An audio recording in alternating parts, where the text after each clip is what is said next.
नमस्कार दोस्तों, जय हिंद, वंदे मातरम। अपना सक्षम पॉइंट यूट्यूब चैनल पर एक बार फिर से आप सभी का हार्दिक स्वागत है। हम पढ़ रहे थे वर्ल्ड हिस्ट्री की क्लास में कल हमने फ्रांस की क्रांति के बारे में पढ़ा। आज वर्ल्ड हिस्ट्री का नवा चैप्टर नेपोलियन बोनापार्ट में नेपोलियन बोनापार्ट का संबंध भी फ्रांस से है। कल की क्लास में फ्रांस की क्रांति को पढ़ा था। आज की क्लास में हम नेपोलियन बोनापार्ट को पढ़ेंगे। तो करते हैं आज की क्लास को शुरू। नेपोलियन बोनापार्ट है। पहला क्वेश्चन, निम्नलिखित युद्धों में से कौन सा युद्ध राष्ट्रों के युद्धों के नाम से जाना जाता है? तो राष्ट्रों के युद्धों के नाम से कौन सा युद्ध जाना जाता है? तो यह जाना जाता है लिपजिंग का युद्ध। एक नंबर ऑप्शन है जो इसका राइट आंसर है। राष्ट्रों का युद्ध 16 से 19 अक्टूबर 1813 को नेपोलियन व चतुर्थ चतुर्थ गठबंधन जिसमें प्रसा, ऑस्ट्रिया, रूस, स्वीडन और इंग्लैंड के मध्य लिपजिंग नामक स्थान पर हुआ। इसमें नेपोलियन की पराजय हुई थी। नेक्स्ट क्वेश्चन है कि प्रेसबर्ग समझौता पर हस्ताक्षर हुए। तो प्रेसबर्ग समझौते पर हस्ताक्षर कब हुए थे? तो यह हुए थे अक्टूबर 1805 ईस्वी को। 2 दिसंबर 1805 ईस्वी के ऑस्ट्रेलिज के युद्ध में प्रसा और ऑस्ट्रिया की मिली-जुली सेनाओं को नेपोलियन ने गहरी शिकस्त दी। विवश होकर ऑस्ट्रिया ने फ्रांस से 26 दिसंबर 1805 ईस्वी को प्रेसबर्ग की संधि करनी पड़ी। नेपोलियन राजाओं का निर्माता कहलाया।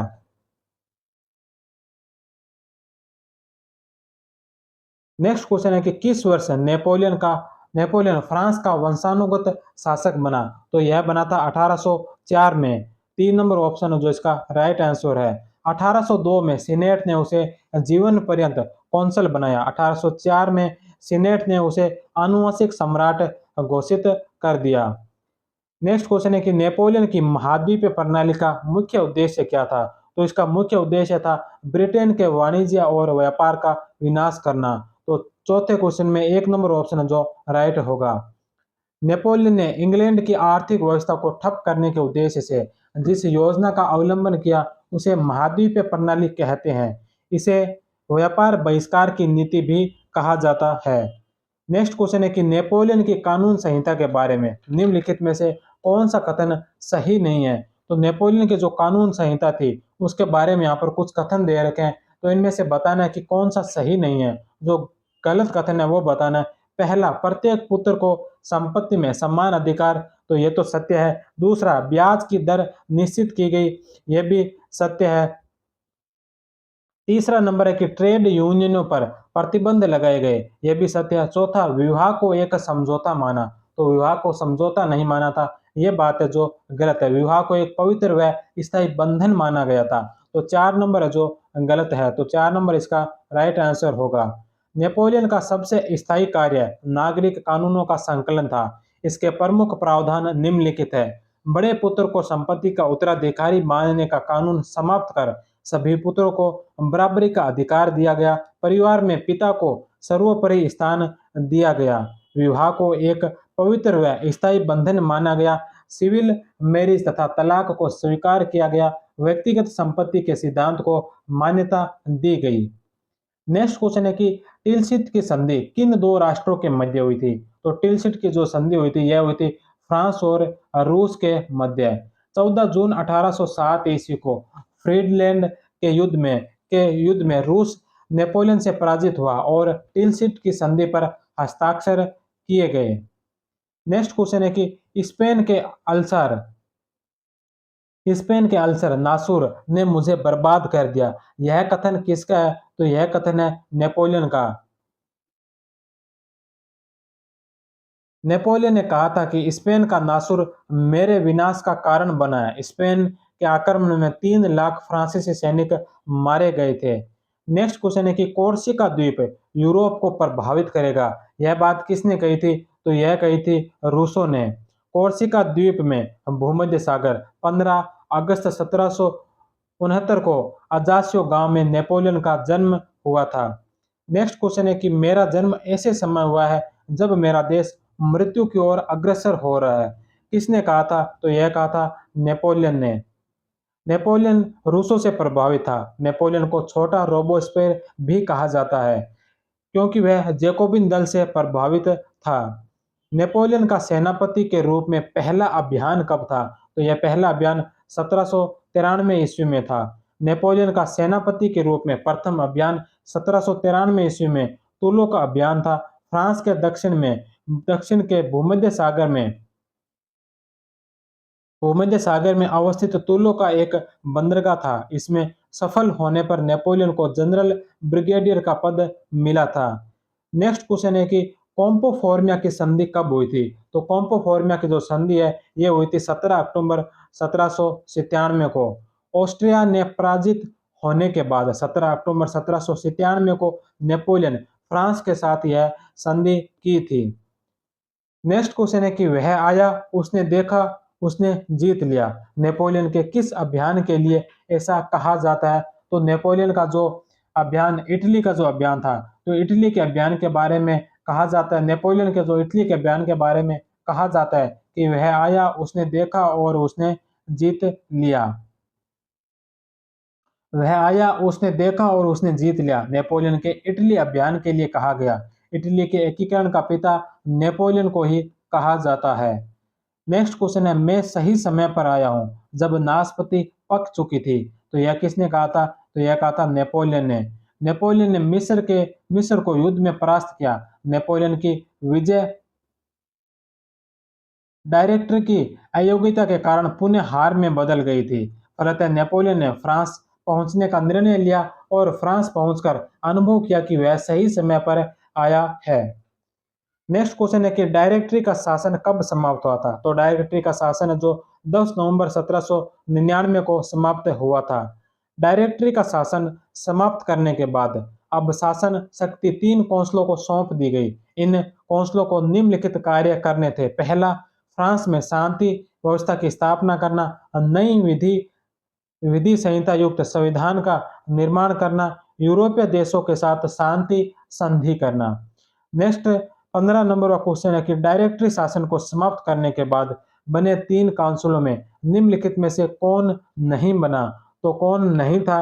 तो कैब्रियल नहीं थे। नेपोलियन नेपोलियन कैम्बसरी और लैम्ब्रून, ये तीनों का संबंध इससे था, लेकिन कैम्ब्रियल नहीं थे। तो 4 नंबर ऑप्शन है जो इसका राइट आंसर होगा। प्रथम काउंसिल नेपोलियन, द्वितीय काउंसिल कैम्बसरी और तृतीय काउंसिल है जो लेब्रून बने थे। नेक्स्ट क्वेश्चन है कि इंग्लैंड ने प्रथम बार नेपोलियन के नेतृत्व में गठित फ्रांसीसी सरकार को मान्यता कब दी थी? तो इंग्लैंड ने जो नेपोलियन के नेतृत्व में फ्रांसीसी सरकार बनी थी, इसे मान्यता दी थी 1802 में। 27 मार्च 1802 को जो मान्यता दी गई थी। 27 मार्च 1802 ईस्वी में फ्रांस और इंग्लैंड में अमीन्स की संधि हो गई, जिसके अनुसार इंग्लैंड के प्रथम बार नेपोलियन के नेतृत्व में गठित फ्रांसीसी सरकार को मान्यता प्रदान की। इंग्लैंड ने अधिकांश जीते हुए उपनिवेश फ्रांस को लौटा दिए थे। नेक्स्ट क्वेश्चन है कि काउंसिल के रूप में नेपोलियन के आर्थिक सुधार कौन कौन से थे? सही समूह को चुनिए। तो नेपोलियन जब काउंसिल के रूप में था, तो काउंसिल के संबंध में नेपोलियन के आर्थिक सुधार कौन कौन से थे? तो यहाँ पर 4 आर्थिक सुधारों के बारे में दे रखा है। पहला, फ्रांस की मुद्रा लिब्रे अंगस्टे असांगनेट को बंद कर फ्रैंक मुद्रा चलाई थी। तो ये बात बिल्कुल सत्य है, तो 1 नंबर ऑप्शन इसका सही है। दूसरा, 1800 ईस्वी में बैंक ऑफ फ्रांस की स्थापना की, यह भी सत्य है। असाधारण कोष गठित किया, यह भी सत्य है। और करारोपण लागू किया। तो ये चारों ये जो आर्थिक सुधार नेपोलियन के द्वारा कौंसिल के रूप में किए गए थे। तो 1, 2, 3 और 4 नंबर ऑप्शन है जो इसका राइट आंसर होगा।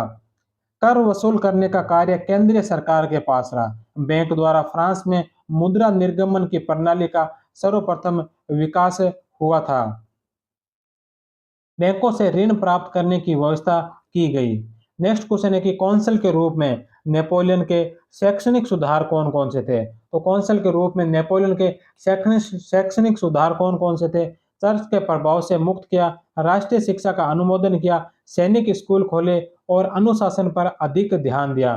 तो 1, 2, 3 और 4 चारों ये जो इसके राइट है।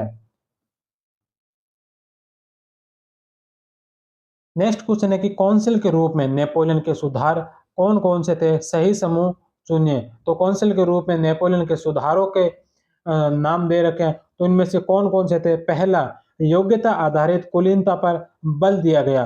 तो ये सत्य है। 1800 ईस्वी में legion on honour of the France पुरस्कार दिया जाना, यह बात है जो गलत है, क्योंकि इसमें पूछा है कि कौंसल के रूप में जो नेपोलियन के कार्य पूछे हैं।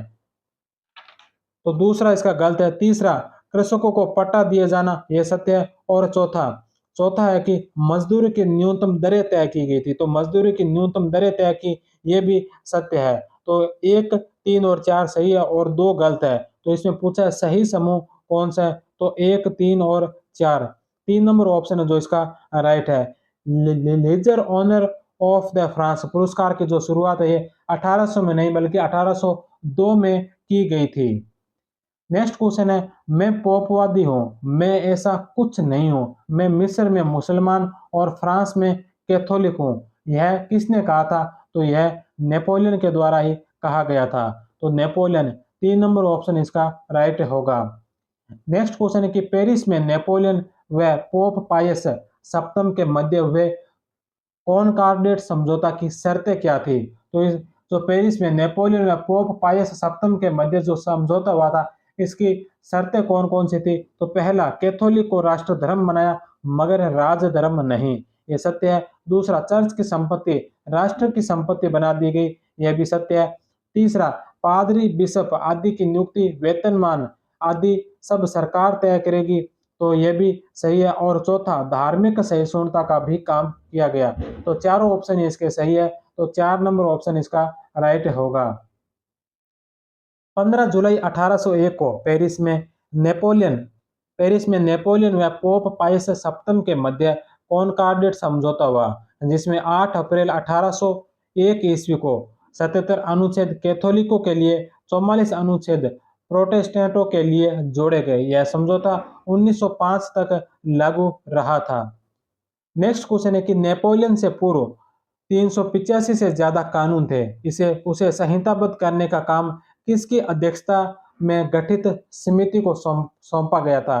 तो ये जो 385 से ज्यादा कानून थे, इनको संहिताबद्ध करने के लिए जो समिति बनाई गई थी, इस समिति के अध्यक्ष थे मौलेविले। मौलेविले की अध्यक्षता में जो ये समिति गठित की गई थी। नेपोलियन से पूर्व प्रचलित सभी कानूनों को संहिताबद्ध करने के लिए कैम्बेलेरी की अध्यक्षता में समिति गठित की गई, जिसके सदस्य थे डेनिस टोर्चरे, जूलियन मोलविले और पोंटेलस। 21 मार्च 1804 को पहली संहिता सिविल कोड ऑफ फ्रांस की नागरिक संहिता जारी की गई थी। नेक्स्ट क्वेश्चन है कि सही सुमेलित नहीं है, तो इसमें से कौन सा जो सही सुमेलित नहीं है? एक तरफ कानून दे रखे हैं और दूसरी तरफ जो उनके ईयर दे रखे हैं कि कौन सा कानून किस साल आया था। तो सबसे पहला है सिविल प्रोसेसर कोड जो 1806 का है, व्यावसायिक संहिता 1807 की है, आपराधिक प्रक्रिया संहिता 1808 की है और पेनल कोड 1809। तो पेनल कोड 1809 का नहीं बल्कि 1810 का है। तो 4 नंबर है जो गलत है। पेनल कोड 1810 में आया था, 1807 में इसे नेपोलियन कोड नाम दिया गया था। नेक्स्ट क्वेश्चन है, नेपोलियन लेजेंड नामक पुस्तक किसने लिखी? तो नेपोलियन लेजेंड नामक जो पुस्तक है, ये नेपोलियन स्वयं ने लिखी थी। तो 1 नंबर ऑप्शन इसका राइट होगा। नेपोलियन लेजेंड नामक पुस्तक नेपोलियन ने लिखी थी, जिसमें उसने कहा था कि 40 युद्धों के बजाय नेपोलियन कोड, जिसमें 2281 धाराएं थी, मुझे अमर रखेगी। दूसरा जस्टिनियन नेपोलियन को कहा जाता है। नेक्स्ट क्वेश्चन है कि नेपोलियन फ्रांस का सम्राट कब बना था? तो नेपोलियन जो फ्रांस का सम्राट बना था, यह बना था 2 दिसंबर 1804 को। तो 4 नंबर ऑप्शन है जो इसका राइट आंसर है। 2 दिसंबर 1804 ईस्वी को नेपोलियन का नोत्रेदाम में गिरजाघर में राज्याभिषेक करके उसे विधिवत फ्रांस का सम्राट बना दिया गया। 18 मई 1804 ईस्वी को नेपोलियन ने स्वयं को फ्रांस का सम्राट घोषित किया था। नेक्स्ट क्वेश्चन है कि 1804 ईस्वी में फ्रांस के विरुद्ध बने तीसरा गुट में कौन कौन से देश शामिल थे? तो 1804 में फ्रांस के विरुद्ध एक गुट बना था, तीसरा गुट। उसमें कौन कौन से देश थे? तो उसमें एक इंग्लैंड था, ऑस्ट्रिया था, रूस था और स्वीडन था। तो इंग्लैंड, ऑस्ट्रिया, रूस और स्वीडन, एक नंबर ऑप्शन जो इसका राइट आंसर है। 1804 ईस्वी में फ्रांस के विरुद्ध तीसरा गुट इंग्लैंड ने बनाया था। परसा तटस्थ रहा। बेबेरिया तथा बूटमबर्ग नेपोलियन से मिल गए। नेपोलियन ने इंग्लैंड के बजाय ऑस्ट्रिया पर आक्रमण करना उचित समझा था।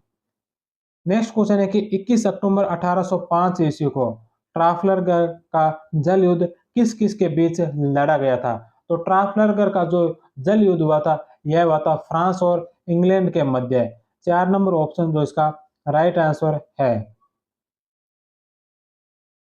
इस युद्ध में फ्रांस तथा स्पेन का जहाजी बेड़ा पूर्णतः नष्ट हो गया था। ब्रिटेन की जल शक्ति सर्वोपरि साबित हुई, लेकिन अंग्रेज जल सेना नायक नेल्सन मारा गया था।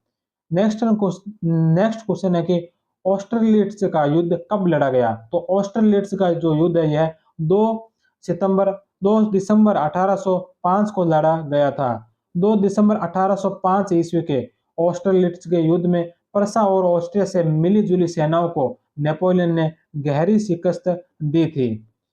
नेक्स्ट 29 नंबर क्वेश्चन है कि 26 सितंबर 1805 को हुई प्रेसबर्ग की संधि की शर्तें क्या-क्या थी? तो प्रेसबर्ग की जो संधि हुई थी, जो 26 दिसंबर 1805 को हुई थी, तो इसकी शर्तें कौन-कौन सी थी? पहली, ऑस्ट्रिया ने वेनेशिया इटली को दे दिया, तो यह सत्य है। टॉइंगल का क्षेत्र बवेरिया को दिया गया, यह भी सत्य है। हेप्स्टले वटेनबर्ग को दिया गया, यह भी सत्य है। और ट्रिस्टले बंदरगाह के अतिरिक्त इटली का सारा क्षेत्र फ्रांस को मिला, तो ये भी सत्य है। तो ये चारों ही ऑप्शन है जो इसके राइट है। तो 1, 2, 3 और 4, 4 नंबर ऑप्शन इसका राइट आंसर होगा। इस संधि के बारे में ब्रिटिश प्रधानमंत्री विलियम पिट ने सुना तो हृदयाघात के कारण उनकी मृत्यु हो गई। नेपोलियन राजाओं का निर्माता कहलाया क्योंकि 4 राजतंत्र बनाए। पहला, बटावियन जो हॉलैंड, बटेनवर्ग जो जर्मनी में, नेपल्स जो इटली से और बावेरिया जर्मनी से। तो ये 4 राजतंत्र, नए राजतंत्र बनाने के कारण नेपोलियन को राजाओं का निर्माता कहा गया था। नेक्स्ट क्वेश्चन है कि 14 अक्टूबर 1806 को सेना व ऑवरस्टेट के युद्ध में नेपोलियन ने किसे पराजित किया था? तो नेपोलियन ने जो परसा को पराजित किया था। नेक्स्ट क्वेश्चन है कि इलो का युद्ध तथा फ्रेंडलैंड का युद्ध नेपोलियन ने किस देश के साथ लड़ा था? तो इलो का युद्ध और फ्रेंडलैंड का जो युद्ध है, ये नेपोलियन ने रूस के साथ लड़ा था। 3 नंबर ऑप्शन।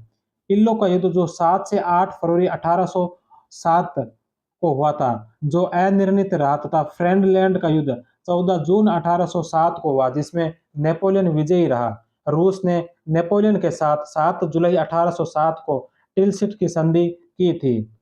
नेक्स्ट क्वेश्चन है कि टिलसिट की संधि की प्रमुख शर्तें क्या थी? सही कूट की सहायता से उत्तर चुनिए। तो टिलसिट की जो संधि हुई थी, उसकी प्रमुख शर्तें कौन-कौन सी थी? तो यहाँ पर पहली है कि यूरोप ने नेपोलियन के द्वारा किए गए परिवर्तनों को रूस स्वीकार करेगा, यह सत्य है।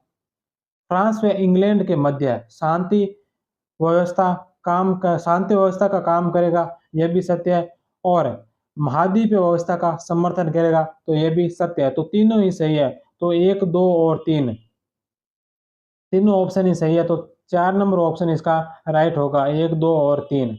नेक्स्ट क्वेश्चन है कि नेपोलियन ने किसे बन्नियों का देश, कंट्री ऑफ द सोप कहा था? तो इंग्लैंड को कहा था बन्नियों का देश, country of the soap.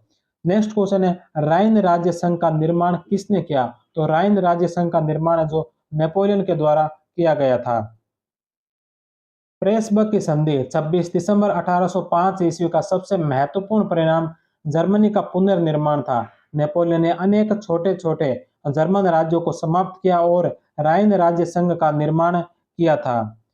Next question है कि बर्लिन आदेश, बर्लिन डिक्री कब जारी किया गया? तो जो बर्लिन आदेश है, ये जारी हुआ था 21 नवंबर 1806 को। तो 21 नवंबर 1806 को बर्लिन डिक्री, या जिसे बर्लिन आदेश कहा जाता है, यह जारी हुआ था। नेपोलियन ने बर्लिन आदेश, बर्लिन डिक्री 21 नवंबर 1806 को जारी किए, जिसका उद्देश्य ब्रिटेन के यूरोपियन व्यापार को अवरुद्ध करना था। नेक्स्ट क्वेश्चन है कि परसा व हनोवर बंदरगाह से इंग्लैंड को व्यापार नहीं करने का आदेश नेपोलियन ने कब जारी किया था? तो यह जारी किया था 25 जनवरी 1807 को। 2 नंबर ऑप्शन जो इसका राइट होगा। नेपोलियन नेपोलियन 25 जनवरी 1807 ईस्वी को वारसा आदेश जारी कर परसा व हनोवर बंदरगाह से ब्रिटेन का व्यापार बंद कर दिया था। नेक्स्ट क्वेश्चन है कि मिलान के आदेश कब जारी किए गए? तो मिलान के आदेश है जो 17 दिसंबर 1807 को जारी किए थे। मिलान के आदेश जो 17 दिसंबर 1807 को जारी हुए थे के द्वारा नेपोलियन ने ब्रिटेन के किसी भी बंदरगाह से गुजरने वाला हर जहाज जब्त होगा। इसका विरोध हॉलैंड, स्वीडन, पोप, पुर्तगाल आदि ने किया था। नेक्स्ट क्वेश्चन है कि पुर्तगाल के पतन का एक यह और प्रूफ है कि जो भी देश इंग्लैंड के साथ मिला है उसका पतन हुआ है। यह किसने कहा था? तो यह कहा था नेपोलियन ने। 4 नंबर ऑप्शन इसका राइट होगा। नेक्स्ट क्वेश्चन है कि नेपोलियन ने फाउंटेन ब्लू के आदेश कब जारी किए? तो फाउंटेन ब्लू के आदेश जो नेपोलियन ने जारी किए थे वो किए थे 1810 के अंदर। 1810। 3 नंबर ऑप्शन जो इसका राइट आंसर होगा। इन आदेशों के तहत नेपोलियन ने ब्रिटेन से जो भी सामान यूरोप के अन्य देशों में जाएगा उसको जला दिया जाएगा। इसको देहाती मूर्खता कहा गया था। नेक्स्ट क्वेश्चन है कि नेपोलियन की महाद्वीपीय व्यवस्था के असफल होने के क्या कारण रहे? सही समूह की कूट से सही उत्तर पहचान कीजिए। तो नेपोलियन की जो महाद्वीपीय व्यवस्था थी उसके असफल होने के क्या क्या कारण थे? तो पहला, ब्रिटेन की नौसैनिक श्रेष्ठता का होना, तो ये सत्य है। यूरोप का ब्रिटेन पर निर्भर होना, यह भी सत्य है। तीसरा, उच्च आकांक्षी व अव्यवहारिक होना, यह भी सत्य है। और चौथा, फ्रांस का सागरों पर दबदबा नहीं होना, तो यह भी सत्य है। तो चारों ये जो कारण है जो नेपोलियन की महाद्वीपीय व्यवस्था असफल होने के कारण थे। तो 1, 2, 3 और 4, 4 नंबर ऑप्शन इसका राइट होगा। उपयुक्त सभी कारणों में नेपोलियन की महाद्वीपीय व्यवस्था असफल रही, जिसके परिणाम निम्नलिखित निकले। यूरोप में वस्तुओं की कीमतें बढ़ी, ब्रिटेन का प्रभाव बढ़ गया, फ्रांस की छवि धूमिल हुई, नेपोलियन का पतन आरंभ हुआ। नेक्स्ट क्वेश्चन है कि नेपोलियन की प्रायद्वीपीय युद्ध पेनिसुलर वॉर कब लड़ा गया? तो नेपोलियन ने जो प्रायद्वीपीय युद्ध लड़ा था यह कब लड़ा था? तो नेपोलियन का प्रायद्वीपीय जो युद्ध लड़ा गया था यह 2 मई 1808 से 17 अप्रैल 1814 तक चला था। तो 1 नंबर ऑप्शन जो इसका राइट आंसर होगा। प्रायद्वीपीय युद्ध नेपोलियन ने 2 मई 1808 से 17 अप्रैल 1814 ईस्वी तक लड़ा, जो नेपोलियन के लिए अत्यंत घातक साबित हुआ था। नेक्स्ट क्वेश्चन है कि किसने कहा था कि स्पेन के युद्ध को कैंसर कहना अत्यंत न्याय संगत है? इसने नेपोलियन के शक्ति रस को चूस लिया था। तो यह बात कही थी ग्रांट और टेम्परेले ने। नेपोलियन ने भी कहा था कि स्पेन के नासूर ने मुझे तबाह कर दिया है। नेक्स्ट क्वेश्चन है कि वीना की संधि की प्रमुख शर्तें क्या क्या थी?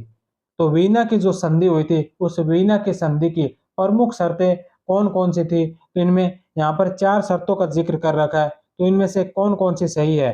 पहली है कि पश्चिमी गैलिसिया वारसा के ग्रांड डची व उत्तरी गैलिसिया रूस को दिया, तो ये सत्य है। दूसरा, डोलमेरिया, इस्तोवानिया, क्रोएशिया तीनों को मिलाकर एक राजतंत्र इलेरियन राजतंत्र बनाया गया, यह भी सत्य है। तीसरा, ऑस्ट्रिया का उत्तरी भाग बावेरिया जर्मनी में मिलाया, यह भी सत्य है। और चौथा, ऑस्ट्रिया से नेपोलियन ने वैवाहिक संबंध बनाया था, तो यह भी सत्य है। तो चारों या जो इसके राइट आंसर है जो वीना संधि से संबंधित शर्तें थी, तो चारों शर्तें सही है।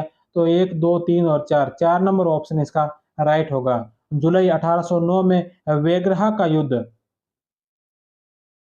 हुआ जो और ऑस्ट्रिया पराजित हुआ।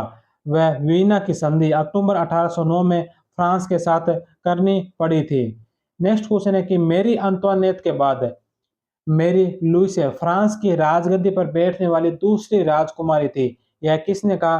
तो यह कहा था हेजन ने कि मेरी अंतोनेट के बाद मेरी लुइस फ्रांस की राजगद्दी पर बैठने वाली दूसरी राजकुमारी थी। नेक्स्ट क्वेश्चन है कि नेपोलियन के मास्को अभियान का वर्णन मिलता है। तो नेपोलियन के मास्को अभियान का जो वर्णन मिलता है यह मिलता है वॉर एंड पीस में। War and Peace Leo Tolstoy ने लिखा था, जिसमें नेपोलियन के मास्को अभियान का वर्णन मिलता है। नेक्स्ट क्वेश्चन है कि किस संधि के बाद मित्र राष्ट्रों ने पेरिस पर कब्जा किया और नेपोलियन के साथ दो संधियां भी की थी। तो किस संधि के बाद की थी? तो यह की थी चाउमोट संधि के पश्चात। तो 46 में एक नंबर ऑप्शन राइट होगा। चाउमाउंट संधि 1814 के बाद मित्र राष्ट्रों ने पेरिस पर कब्जा किया और नेपोलियन के साथ दो संधियां भी हुई। दो संधियां कौन सी थी? तो पहली थी फाउंटेन ब्लू जो 11 अप्रैल 1814 को हुई और दूसरी पेरिस की संधि जो 30 मई 1814 को हुई थी। नेक्स्ट क्वेश्चन है कि फाउंटेन ब्लू की संधि की प्रमुख शर्तें क्या क्या थी? सही कोट की सहायता से उत्तर चयन कीजिए। तो जो फाउंटेन ब्लू की जो संधि हुई थी इसकी प्रमुख शर्तें कौन कौन सी थी? तो पहली, नेपोलियन को सत्ता से हटाया गया, यह सत्य है। दूसरा, इसके स्थान पर टेलेरो को अस्थायी लाया गया। तो पहला यह सत्य है। दूसरा है कि नेपोलियन को 400 सैनिक व पेंशन देकर भूमध्य सागर के अंदर कोर्सिका द्वीप के उत्तर में एल्बा द्वीप भेज दिया था। तो यह बात भी सत्य है। तीसरे नंबर पर है कि नेपोलियन की पत्नी मेरी लुइसे को परमा की शासिका बनाया गया, यह भी सत्य है। 1792 से पहले की स्थिति फ्रांस की स्वीकारी गई थी। तो यह बात है जो गलत है। यह बात है जो पेरिस संधि में हुई थी, ना कि फाउंटेन ब्लू की संधि में। तो 4 नंबर है जो गलत है। 1, 2 और 3 सही है। तो 1, 2 और 3 एक नंबर ऑप्शन है जो इसका राइट होगा। फ्रांस की 1792 से पहले की स्थिति स्वीकार की गई, यह शर्त पेरिस की संधि में रखी गई थी। पेरिस की संधि की अन्य शर्तें जिनमें बुर्बो वंश का शासन राजतंत्र वापस शुरू हुआ, लुई 18वें को शासक बना दिया गया जिसका प्रधानमंत्री तेलरा बना। नेक्स्ट क्वेश्चन है कि किस युद्ध की संधियों के बाद महाद्वीपीय व्यवस्था समाप्त हो गई? तो किस युद्ध की संधियों के बाद जो महाद्वीपीय व्यवस्था समाप्त हुई थी? तो यह हुई थी लिपजिंग युद्ध की संधियों के बाद। तो एक नंबर ऑप्शन जो इसका राइट आंसर होगा। लिपजिंग युद्ध की संधियों के बाद नेपोलियन की महाद्वीपीय व्यवस्था समाप्त हो गई। एस्पन एस्पन युद्ध मई 1809 में ऑस्ट्रिया वर्सेज फ्रांस के मध्य, वेग्राम का युद्ध जो जुलाई 1809 में ऑस्ट्रिया वर्सेज फ्रांस के मध्य, तारोतिनो विकावो का युद्ध जो 18 अक्टूबर 1812 को रूस और फ्रांस के मध्य हुआ था। नेक्स्ट क्वेश्चन है 100 दिन का शासन नाम से कौन सा समय जाना जाता है? तो 20 मार्च 1815 से 29 जून 1815 वीना कांग्रेस में मित्र राष्ट्र आपस में लड़ रहे थे, अतः नेपोलियन एल्बा से भागकर 20 मार्च को पेरिस पहुंचा। वह लुई 18वां बेल्जियम भाग गया। तब नेपोलियन ने 20 मार्च 1815 ईस्वी से 29 जून 1815 ईस्वी तक फ्रांस पर 100 दिन का शासन संचालित किया था। नेक्स्ट क्वेश्चन है कि वाटरलू का युद्ध कब लड़ा गया था? तो वाटरलू का जो युद्ध लड़ा था यह 1815 में 18 जून 1815 को वाटरलू का युद्ध लड़ा गया था। 18 जून 1815 को वाटरलू बेल्जियम नामक स्थान पर नेपोलियन व मित्र राष्ट्रों की सेना के मध्य लड़ाई लड़ी गई। उसमें नेपोलियन की पराजय हुई। यह नेपोलियन के जीवन की अंतिम लड़ाई थी। 15 जुलाई 1815 ईस्वी में नेपोलियन ने ब्रिटिश जल सेनापति मैटलैंड के समक्ष आत्मसमर्पण कर दिया। नेक्स्ट क्वेश्चन है कि नेपोलियन का अंतिम समय सेंट हेलेना नामक द्वीप में बीता। यह द्वीप स्थित है। तो यह द्वीप है जो दक्षिणी अटलांटिक महासागर में स्थित है। नेपोलियन के साथ हडसन नामक अधिकारी को भी भेजा। 5 मई 1821 को 52 वर्ष की आयु में पेट का अल्सर कैंसर के कारण नेपोलियन की मृत्यु हुई थी।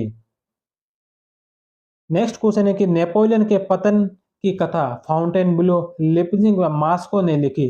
किसका उपसंहार वाटरलू था? इसका जिसका उपसंहार वाटरलू था, यह कथन किसने कहा? तो यह कहा था फिशर ने। फिशर ने कहा था कि नेपोलियन के पतन की कथा फाउंटेन ब्लू, लिपजिंग व मास्को ने लिखी है, जिसका जो उपसंहार है वो वाटरलू था। नेक्स्ट क्वेश्चन है कि मैं क्रांति पुत्र हूं, मैंने ही क्रांति को समाप्त किया। नेपोलियन के इस कथन की व्याख्या किसने की थी? तो नेपोलियन के इस कथन की जो व्याख्या की गई थी वह की गई थी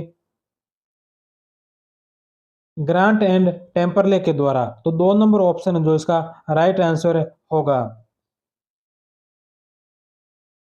हॉलैंड रोज नेपोलियन का जिद्दी स्वभाव उसकी हार का कारण था। स्लावोमान ने कहा था कि नेपोलियन की थकावट ही उसकी हार का कारण था। नेक्स्ट क्वेश्चन है कि नेपोलियन की हार के प्रमुख कारण क्या-क्या थे? निम्नलिखित में से सही कोट का चयन कीजिए। तो नेपोलियन की हार के प्रमुख कारण कौन से थे? तो महाद्वीपीय व्यवस्था, प्रायद्वीपीय युद्ध, मास्को अभियान और फ्रांस की दुर्बल नौसैनिक शक्ति। ये जो चारों हैं जो नेपोलियन की हार के प्रमुख कारण सिद्ध हुए थे। तो 1, 2, 3 और 4। 4 नंबर ऑप्शन है जो इसका राइट आंसर होगा। नेक्स्ट क्वेश्चन है कि वीना सम्मेलन में ब्रिटेन का नेतृत्व किसने किया? तो वीना सम्मेलन में ब्रिटेन का नेतृत्व जो केसरले के द्वारा किया गया था। वीना सम्मेलन का आयोजन ऑस्ट्रिया की राजधानी वीना में 1814 से 1815 को मेटरनिक ऑस्ट्रिया की अध्यक्षता में किया गया। पर्सा का नेतृत्व जो हार्डेनबर्ग ने किया, रूस का नेतृत्व अलेक्जेंडर जार के द्वारा किया गया और फ्रांस का जो नेतृत्व है वो टेलेर के द्वारा किया गया था। नेक्स्ट क्वेश्चन है कि साम्राज्यवादी युग मेटरनिक युग कहलाता है। तो साम्राज्यवादी युग है जो 1815 से 1848 का काल साम्राज्यवादी काल कहलाता है। 1815 से 1848 के मध्य का युग मेटरनिक युग युग कहलाता है। इसे साम्राज्यवादी युग भी कहा जाता है। यह काल प्रतिक्रियावादी युग भी कहलाता है। यह काल राजनीतिक असफलताओं का काल भी कहा जाता है। नेक्स्ट क्वेश्चन है कि नीचे दो कथन दे रखे हैं। यहाँ जो दो वक्तव्य दे रखे हैं, पहला कथन है और दूसरा कारण है। तो इसमें से बताना है कि कौन सा सही है और कौन सा गलत है। तो पहला है कि नेपोलियन की संहिता को उसके साम्राज्य में शामिल किए गए अन्य यूरोपीय देशों ने स्वीकार कर लिया था। तो यह बात जो बिल्कुल सही है। दूसरा, नेपोलियन की संहिता में यूनानी न्याय के सिद्धांतों को प्रधानता दी गई थी। तो यह बात है जो गलत है। तो ए सही है और आर है जो गलत है। तो ए सही और आर सही नहीं है। 3 नंबर ऑप्शन इसका राइट होगा। नेक्स्ट क्वेश्चन है कि फ्रांस में नेपोलियन के सुधारों के बारे में निम्नलिखित में से कौन सा सही नहीं है? तो फ्रांस में जो नेपोलियन ने सुधार किए थे, तो इनमें से कौन सा जो नेपोलियन के सुधार से संबंधित सही नहीं है? पहला, प्रथम कौंसल एक प्रीफेक्ट को नियुक्त करेंगे जो हर विभाग की निगरानी करेगा। यह सत्य है। दूसरा, सरकार न्यायाधीशों की नियुक्ति करेगी और एक बार नियुक्ति होने के बाद उसे पदों से हटाया नहीं जा सकता। यह भी सही था। 1800 में बैंक ऑफ फ्रांस की स्थापना की गई। 3 वर्ष बाद 1803 में बैंक नोट जारी करने का एकाधिकार इसे दे दिया गया। यह भी फ्रांस में नेपोलियन का सुधार किया गया है। और चौथा, नेपोलियन ने कृषि की तुलना में उद्योग, व्यापार और वाणिज्य पर अधिक बल दिया था। तो यह जो बात है जो गलत है। तो इसमें जो गलत कथन पूछा है जो नेपोलियन के सुधारों के बारे में सही नहीं है। तो चौथा ऑप्शन 4 नंबर ऑप्शन इसका राइट आंसर होगा। नेक्स्ट क्वेश्चन है कि यूरोपीय महाद्वीप में इस स्पर्धात्मक उद्योग का विकास किस कारण देर से हुआ? तो नेपोलियन युद्धों के कारण। नेक्स्ट क्वेश्चन है कि सोनब्रून की संधि जो 1809 में हुई थी, निम्नलिखित में से किस युद्ध के बाद हस्ताक्षरित हुई? तो यह वाग्रम के युद्ध के पश्चात है जो सोनब्रूक की संधि 1809 में हुई थी। नेक्स्ट क्वेश्चन है कि ऑस्ट्रिया की राजकुमारी का क्या नाम था जिसके साथ नेपोलियन ने 1809 ईस्वी में दूसरा विवाह किया था? तो जो ऑस्ट्रिया की राजकुमारी थी जिसके साथ नेपोलियन ने 1809 में विवाह किया था, उसका नाम था लुइसा। लुइसा, तो लुइसा 3 नंबर ऑप्शन है जो इसका राइट आंसर है। नेक्स्ट क्वेश्चन है कि निम्नलिखित में से कौन सा देश नेपोलियन के विरुद्ध तीसरे गठबंधन संघ का एक हिस्सा नहीं था? तो रूस, पर्सा और स्वीडन, ये तीनों है जो नेपोलियन के विरुद्ध तीसरे गठबंधन के संघ में शामिल थे। फ्रांस में तो नेपोलियन खुद ही था, तो फ्रांस है जो इसमें शामिल नहीं था। नेक्स्ट क्वेश्चन है कि ऑस्ट्रेलियट के युद्ध का अंत किस संधि से हुआ? तो प्रेसबर्ग की संधि से। 26 दिसंबर 1805 को नेपोलियन ने ऑस्ट्रिया के सम्राट फ्रांसिस द्वितीय के साथ यह संधि की थी। इसकी शर्तों को जब विलियम पिट ने पढ़ा तो हृदयघात के कारण उनकी मृत्यु हो गई थी। नेक्स्ट क्वेश्चन है कि किस संधि के द्वारा जार अलेक्जेंडर का नेपोलियन की महाद्वीपीय व्यवस्था से जुड़ना निश्चित हुआ? तो किस संधि के कारण हुआ था? तो वह हुआ था टिलसिट की संधि के कारण। 4 नंबर ऑप्शन जो इसका राइट आंसर है। फ्रेंडलैंड युद्ध जो 14 जून 1807 में जब नेपोलियन ने अलेक्जेंडर प्रथम जो रूस के थे को पराजित किया, तो उसे नेपोलियन के साथ निमाम नदी के किनारे टिलसिट की संधि 7 जुलाई 1807 को करनी पड़ी। यह संधि नेपोलियन की चरम सीमा थी। नेक्स्ट क्वेश्चन है कि एल्बा से भागकर नेपोलियन फ्रांस कब लौटा? तो मार्च 1815 के अंदर। नेक्स्ट क्वेश्चन नेक्स्ट क्वेश्चन और आज का इस नेपोलियन बोनापार्ट के चैप्टर का अंतिम क्वेश्चन है कि वाटरलू के युद्ध के अंत में कौन सी घटना अप्रत्याशित थी? तो कौन सी घटना अप्रत्याशित थी? तो इसमें वेलिंगटन के ड्यूक जीत गए और नेपोलियन बोनापार्ट हार गया। तो ये दोनों घटनाएं जो अप्रत्याशित घटना थी वाटरलू के युद्ध से संबंधित। तो 3 और 4 जो इसका राइट होगा, तो 4 नंबर ऑप्शन है जो इसका राइट होगा। और इसी के साथ ही आज की जो क्लास है नेपोलियन बोनापार्ट से संबंधित जो क्लास है वो यहीं पर समाप्त होती है। इसके बाद कल हम एक और क्लास करेंगे। कल की जो क्लास में हम पढ़ने वाले हैं वो पढ़ेंगे 19वीं शताब्दी में राष्ट्रवाद का उदय। तो 19वीं शताब्दी में राष्ट्रवाद का उदय, तो कल की क्लास देखना मत भूलना। तब तक जय हिंद, वंदे मातरम।